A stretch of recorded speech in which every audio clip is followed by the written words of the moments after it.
Fala, impressionadores! Nesse vídeo eu quero explicar para você como é que funciona o encoding, para que ele serve, como que a gente usa e por que é importante você entender um pouquinho do que está por trás dele. Vamos logo para o conteúdo de hoje, que eu acho que isso vai te ajudar.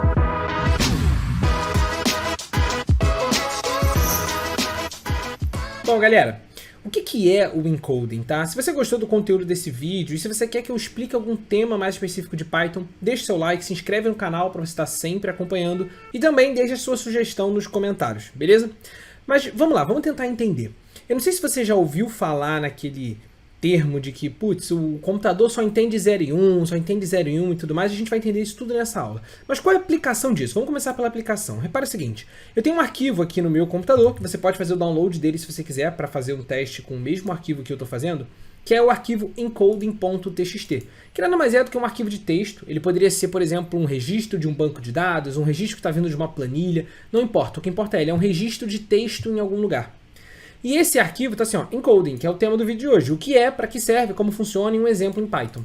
E olha só, aqui eu tenho um acento agudo. Qual é a grande questão aqui? Quando eu trouxer esse conteúdo de texto que está aqui, essa informação que está aqui para dentro do Python, eu vou colocar aqui, ó. Eu vou abrir esse arquivo, essa aqui é uma estrutura, que eu vou deixar até um vídeo aqui embaixo, caso você queira aprender essa estrutura with, beleza? É uma estrutura para abrir um arquivo. Então eu estou colocando aqui, ó. Abra o arquivo encoding.txt em formato de leitura, por isso que é o Rzinho, R de read, beleza? E aí estou armazenando essas informações na variável arquivo. E aí estou extraindo o texto desse arquivo com um arquivo.read. Então estou pegando a variável texto, vai pegar as informações do arquivo.read e eu vou printar esse texto para mim. Quando eu rodar esse código, olha o que acontece aqui embaixo. Olha só. Aqui você vai reparar que ele escreve o texto corretamente, mas o E com acento agudo ficou super esquisitão. Ele tá, putz, não dá para saber exatamente o que ele está querendo dizer com isso daqui. E o porquê que isso está acontecendo, por que gera esse problema? Esse problema ele vai acontecer em textos assim, quando você estiver tentando visualizar um texto, mas também às vezes, dependendo do método, da função, do que você estiver usando no Python, ele pode dar um erro para você, que é um erro do tipo unicode, error, alguma coisa com um nome parecido com isso daqui, code, decode, encode, error, alguma coisa assim, que é basicamente esse problema de encoding. Vamos tentar entender isso, tá? É o seguinte, quando você armazena uma informação de texto em algum lugar do computador, seja dentro de uma variável, seja dentro de um banco de dados, seja dentro de uma planilha, onde for, não importa, entenda que o computador não reconhece textos. E ele também não reconhece números, ele não consegue entender esse número 227, nada disso. Para o computador, tudo são apenas sequências de zeros e uns, zeros e uns, zeros e uns, zeros e uns. Beleza? Então, só para vocês terem uma noção, a letra A, por exemplo, para o computador, poderia ser algo como 01000100, por exemplo. Beleza? Não sei se é exatamente isso daqui, mas é mais ou menos essa lógica. E de onde vem essa sequência de número? Como que o computador sabe que essa sequência de número deveria significar a letra A? Aí que entram os encodings. O que é o encoding? Quando o pessoal estava construindo as coisas no computador, uma das primeiras tabelas que surgiram para criar essas regrinhas de padronização foi a tabela ASCII. A tabela ASCII, ela basicamente vai definir isso. Olha só, essa sequência de zeros e uns aqui vão significar o espaço. Isso aqui é abrir no Wikipedia, essa tabela, beleza?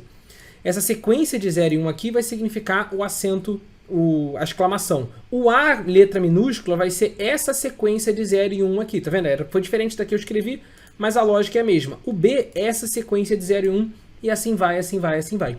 Só que qual é o problema que surge aqui? Na tabela ASCII você não tem caracteres como a gente tem no português. É com acento agudo, A com tio e assim vai. Então começaram a surgir dezenas e centenas de padrões de encoding. Os programadores no Brasil criaram um padrão aqui. Os programadores nos Estados Unidos criaram um padrão para o alfabeto deles. Os programadores no Japão criaram um para poder representar todos aqueles desenhozinhos japoneses. Os hieróglifos deles lá.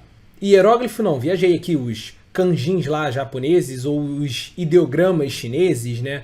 E assim vai. Então você tem vários padrões diferentes associados a sequências de 0 e 1. Então, por exemplo, em um padrão de encoding, olha lá, se a gente abrir a biblioteca do Python, vou deixar esse link disponível aqui embaixo para vocês, vocês vão ver que a gente tem vários padrões de encoding. O padrão ASCII, que foi aquele que eu mostrei para vocês, que ele é relativamente restrito. Esse padrão aqui, ó, Big Five, que ele representa o chinês tradicional.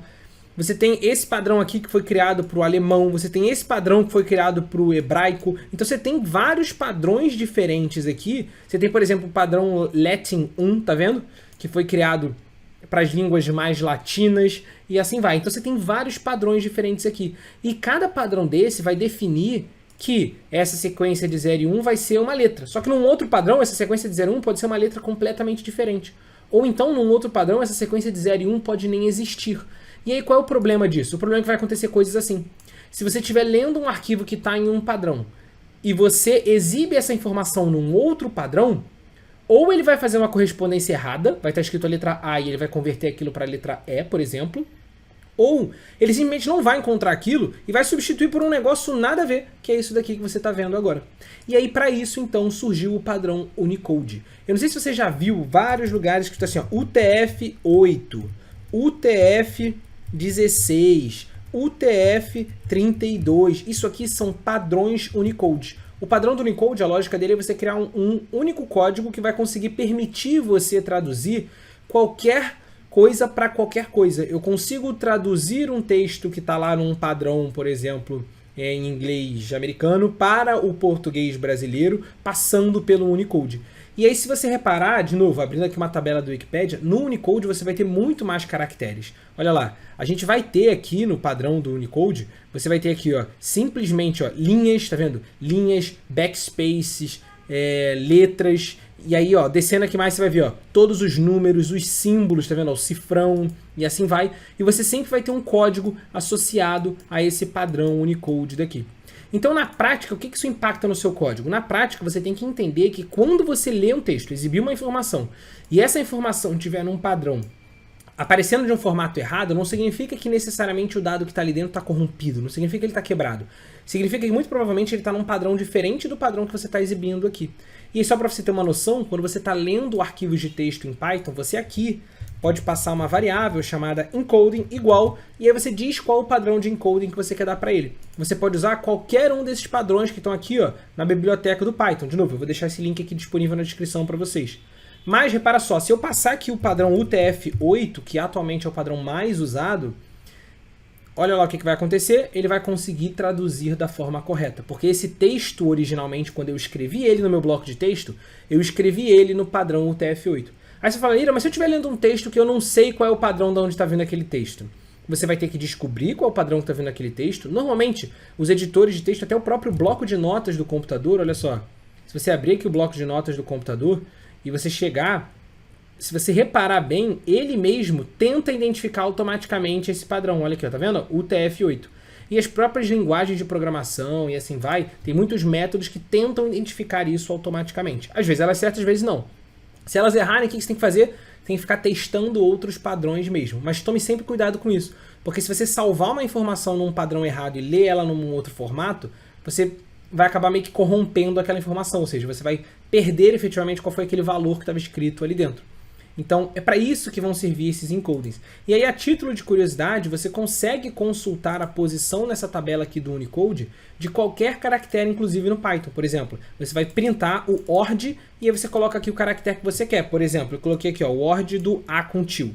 É o 227. O que significa isso? Significa que se você olhar a tabela do Unicode e for procurando pelo número 227 aqui, ó, na escala decimal, tá vendo aqui o decimal? Nessa coluninha aqui, ó, vamos procurar lá o 227, ó, descendo, 227. Ele é o A com til, tá vendo? Vou testar um outro caractere aqui aleatório. Vou colocar aqui, por exemplo, o A maiúsculo. O A maiúsculo. Você vai ver que vai dar um número completamente diferente, 65.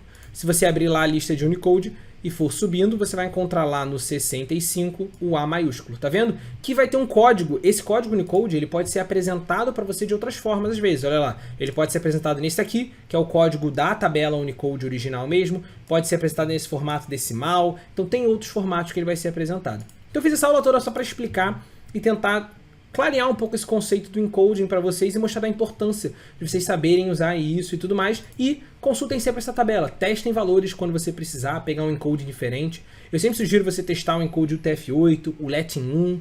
Normalmente eles são alguns dos mais usados que a gente vai mais encontrar aqui em coisas em português mesmo, escritos em códigos daqui, mas com o tempo você vai acabar testando. Se você estiver pegando algum código escrito lá em japonês, pode ser que você precise de algum desses aqui da tabela japonesa. Beleza? Então espero de verdade que tenha ficado mais claro isso para vocês. Um grande abraço e até a próxima aula.